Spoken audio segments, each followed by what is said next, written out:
Hello, this is a Hive magazine interview. It's very windy, it's very warm, but we are here with the lovely, on Wednesdays we wear black! Hot and sexy. Let's go. So we've got Sophie K and Yasmine Summan. And thank you so much for joining me today for this interview. Firstly, I'm going to get all the generic questions out of the way. Just as a precursor, they're not as generic as you'd think. But we'll start off. We'll start off light. We'll start off easy. Double check it's recorded. Oh, you always got to double check. Yeah. Always double check. It's oh my god, it's really windy. Okay, so we'll start off really simple, right? So you've played like multiple sets now as We Wear Black. I managed to catch you with supporting the Nova Twins on tour. What would you say so far is your funniest / weirdest touring story or show story? I know. Do you know? Well, I know what you're going to say, yeah. When we were on tour with Nova Twins in London, the biggest show we've played at that time, your laptop almost died, and every time we tried to plug in and charge it, it was registering as the aux cord, so it wouldn't charge, and we were on 1%, and we ended our last song on 1%, and we almost cut out in the middle of the set. It was very stressful, but very funny looking back, because we literally very stressful. Living on a 1% prayer. And you survived.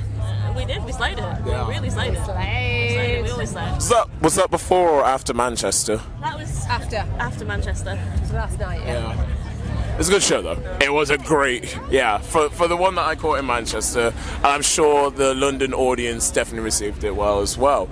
But since then you've obviously been doing a lot more shows. You're here now at 2000 Trees. You did Download, which I couldn't catch you at because I was sleepy. And you did Slam Dunk, I believe? No, you were at Slam Dunk, yeah. We were at Slam Dunk with Knotfest, our parent company? Yeah. Our parents. Or fandom. Our fandom. Your fandom, yeah. So obviously you do a lot of DJing. You've seen and interviewed a lot of artists as journalists who have like the highest accreditations, might I just say. But like when you see like journalists doing what they do or artists doing what they do, like who inspires you to keep going out and playing sets or like doing interviews? What drives you guys? All the fucking haters on Twitter who think that we're a pile of woke shit. Yeah. It's like, we're out here, we're the ones doing it, we're the ones with the backstage accreditation. It's in your fucking face, you haters. Every time you try and spread hate, it drives us to go that bit further. So hate thank on you. us. Thank Your you. favourite bands love us even more. Thank you for that. Fucking suck for you. We're gonna go hang out with your favourite bands after this. Boo. That must suck. Also, people that come to us and they're like, we're queer, we're neurodivergent, we're people of colour, I'm an ally, whatever it might be, and they're like, we found a home with your podcast. That like really inspires us quite a lot, because we forget people listen sometimes, and so we forget that people give a shit about us. But also, I say like bands like Nova Twins and like Meet Me at the Altar and Seeing Queen have been like real champions of us and coming up together with all of those artists. It's been really nice to build this kind of community together. As a podcast who doesn't make music, because I feel like music between the two of us would be terrible. So being a podcast in that community and having a space there is really cool. And I think as well, I want to give a shout out to Vanessa, who used to do Headbangers Ball back in the day, and also to Claire Sturgis, who used to do The Rock Show on Radio 1, because I think the art of presenting is often getting lost a lot of the time these days, and those ladies inspired me so much because they were such great presenters, and so it inspires me to keep growing. Absolutely. I mean, yeah, it's always good to have like people. I feel like you're fueled by like the hate, and I think, to be honest, that's just alternative music in general. We're all fueled by like people who are coming down on us and like telling us we can't do that, and you're out here absolutely killing it, if I might say. So it's really empowering to see that. And yeah, just on the topic of like queer and neurodivergent and people of color, obviously. You support and champion a lot of minority artists out there, like the Nova Twins, for example. Are there any underground artists that you'd like to give a shout out as well? Ooh, I know a few, but go on, I'll let you go first. For a start, I would probably say Oxymorons. I think they're absolutely killing it, and I think they don't get enough credit for how absolutely killer their radio rock writing songs are. And in America, one of the big things is radio rock, and they are writing those jams, and they're not getting the recognition. And it's artists like that I would like to see coming through, who are blending those genres. Because it's 2023, come on, get the programme. I know. Definitely. Probably Pink Shift, Action Adventure, Magnolia Park, Delay the Liar, all queer or POC, or queer and POC, and I love to see it. I love to see it, and I love to be a part of it. Cody Frost is another one. I fucking love Cody Frost. Cody's voice is so Frost. Cody's was it X Factor? Oh, Like that level of amazing vocalist. And when I saw them performing, I was just like, okay, this is a game changer. This isn't just like, I'm singing like this so that I can sound in key. It was like proper. Yeah. I've had singing lessons levels. I know, she's fucking insane. They're fucking insane. But yeah, shout out to all those bands. Shout out to M from Delay the Liar, who's like right over there, and I'm like, hey. Oh, hey, Em. Kiss ass. Sorry, you're such a kiss ass. Shouting you out in the interview. Absolutely.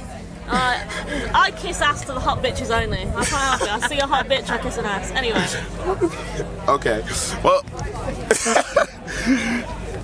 no, like seriously, there is a lot of artists that do deserve that kind of representation and that shout out in the scene. And like you said, like, you know, there's talent there that isn't quite being explored because there's a lot of let's be real, it's a male, white, cis-dominated industry, but there is room for growth and diversity, I'd say.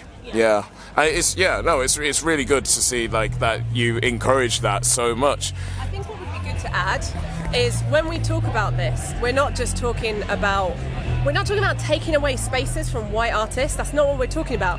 We're talking about creating space for everybody. If people are going to walk around saying this is a community, everyone's welcome, as long as you love the music, you're welcome, then let us be fucking welcome, and let's create spaces for everybody. And having an extra band who are doing well doesn't mean that white bands are held back. It just means you have another band that's good. So we just want to acknowledge that. That's the thing.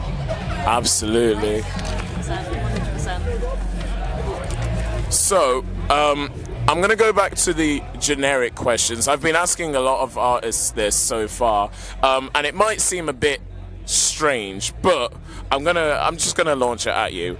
So, all of that, like, yes, generic questions. Strange. I love this. Smash or pass, the Wiggles. So you're close. No, in the bizarre occurrence of a zombie apocalypse, right? Yasmine is not on my team, I'm sorry. Yasmine is not on my team. Yasmine will get me killed. They are done. I am leaving you with your can of Monster that you've stolen from Tesco because zombie apocalypse. I'm leaving you, and I'm like, firstly, sorry. If a zombie apocalypse happened, I would rob a merch store blind. Sorry, finish your question. No, that's absolutely fine. I mean, I guess that's technically part of the question. But I was also going to ask, and you've got like, let's say we're going back old school iPod, like you got a few hours left of battery to listen to like your favorite songs as you're surviving the zombie apocalypse. What are you going to be listening to? You're Gen Z, aren't you? Yes. I hate that somebody just said we're going to go old school with an iPod. Sorry, MP3. A Walkman. That's still old school! I need a fucking millennial! A boombox. Jesus! A boombox, yeah. The box computer. Not even like vinyl or tape or CD. Oh, yeah, let's just even wheel a a turntable in. fucking D. The old school is In the zombie apocalypse. Yeah, okay, sorry. So what are we listening to? I would listen to the entirety of Collide with the Sky by Pierce That album is perfect through and through. Genuinely the best. That or The Black is Beautiful by Let Live. I would want, right, you know like Michonne in The Walking Dead?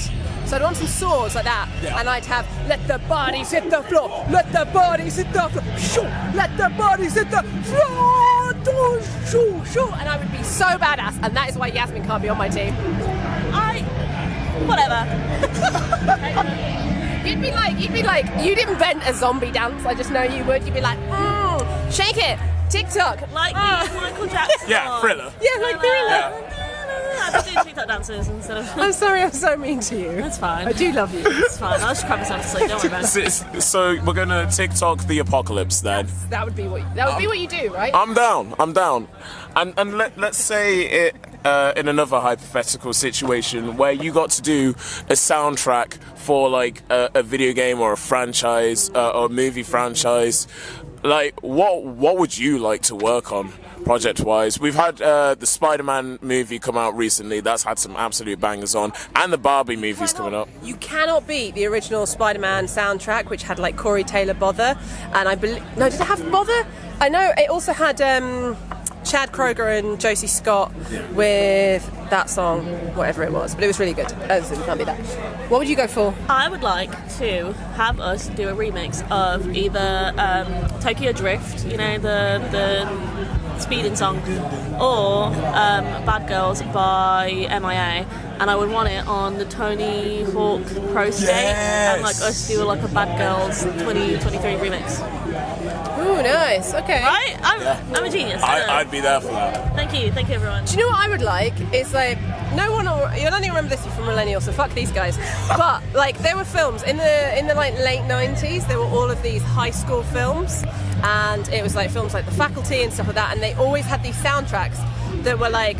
It was always Third Eye Blind, Semi-Charmed Candlelight, baby, you're both nodding, you don't know what I'm talking about. But I would like to do one of those, but with a modern day rock music, because I feel like whenever they do high school things, they play more indie music and they call it punk, and it's like, that's not as punk as you think it is. So yeah, that's what I would like to do. I went very specific, but yeah. I love it. Like you know those like Never Have I Kissed, you know those shows on Netflix? Teenage romance, like 13 Reasons, all of those. That is what I would like to soundtrack. Never Have I Ever. Never Have I Ever. Do Revenge. Yeah, that would be what I soundtrack. Yeah, I love those shows. Yeah, I love. Okay, let's get in touch with some producers. Let's make this happen. I feel like we need to get you guys in charge of the music of whatever is next coming out. It's like a drunk conversation. It's one of those things like, this is what we have to do, but it's never going to happen. Oh, yeah. Unless do this and then never do it. No, we're making it happen. We're manifesting it. 2,000 trees. We're making it happen right now. Well, thank you so much for your time. This has been an absolutely incredible and enlightening interview. And yeah, if you guys would like to sign off with... Why are you enlightened? What did you get enlightened from? I got enlightened on soundtracks to kill zombies too, because I've been trying to figure out what I would like. But let the bodies hit the floor. Yes. 2 swords, let's go. I'm so there. And also Oxymoron, I'm going to be checking them out as well. So thank you for the recommendations. I'm going to listen back to this, get all the other recommendations as well, and I'll check them all out and add them to my playlist. So thank you for that. Can I steal your signature quote? Can we get some words of wisdom? If you're ever in a zombie apocalypse, don't trust your best friend because she's a fucking bitch and will let you die just because you want to do cool little TikTok dances. No shade, no hate. Yeah. You'd be like, that zombie's kind of mummy. I'd be kind of into them. No, but I feel like some of the zombies kind of slay though. They do kind of slay. Like they're just serving cunt. They love it. They are you serving. You can be dead and still serve cunt. That's my words of wisdom. My words of wisdom are: iPods are not fucking old school, guys. iPods are not old school. It wasn't that long ago when iPod. Don't pull that face. They are not old school. They're just seasoned. And there you have it. iPods are not old school, they're just seasoned. Thank you. This has been On Wednesdays, We Wear Black, and this has been a Hive magazine interview. Thanks.